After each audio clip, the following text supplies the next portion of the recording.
असं आहे की तुम्हाला माहीत आहे की मी 4-5 दिवसापूर्वी देवेंद्र फडणवीस यांच्यावर जे आरोप केले होते आणि जी वस्तुस्थिती जनतेसमोर आणली होती की कशा पद्धतीनं देवेंद्र फडणवीस यांनी उद्धव ठाकरे यांना तुरुंगात टाकण्यासाठी, आदित्य ठाकरे यांना तुरुंगात टाकण्यासाठी 3 वर्षापूर्वी कशा पद्धतीनं ॲफिडेविट मी करून द्यावं यासाठी जो प्रस्ताव माझ्यासमोर आणला होता, ही गोष्ट जेव्हा मी महाराष्ट्रातील जनतेसमोर पुढे केली त्यानंतर आता देवेंद्र फडणवीस यांची आता ही नवीन चाल आहे. सचिन मजे जे बोलले हे देवेंद्र फडणवीस यांची आता नवीन चाल आहे.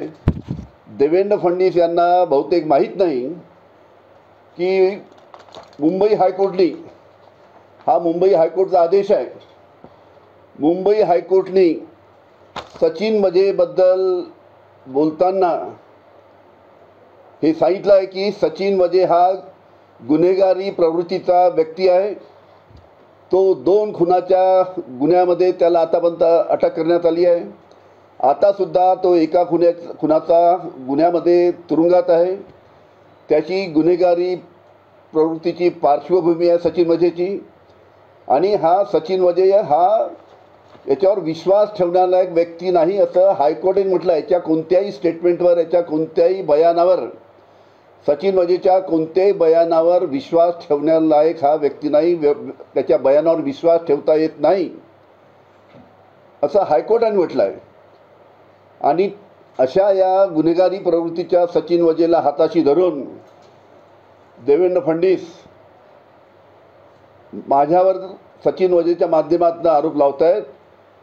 त्याच्यामुळे जनतेला हे मी सांगू इच्छितो की मी जे आरोप लावले ते देवेंद्र फडणवीसवर, आणि म्हणून देवेंद्र फडणवीस यांनी सचिन मजेला पकडून माझ्यावर हे आरोप लावायला सांगितले आहे. पण हायकोर्टाचा आदेश मी परत सांगतो की हा गुन्हेगारी प्रवृत्तीचा सचिन मजे हा व्यक्ती आहे आणि याच्या कोणत्याही बयानावर, याच्या कोणत्याही स्टेटमेंटवर विश्वास ठेवता येणार नाही असं हायकोर्टाने म्हटलेलं आहे.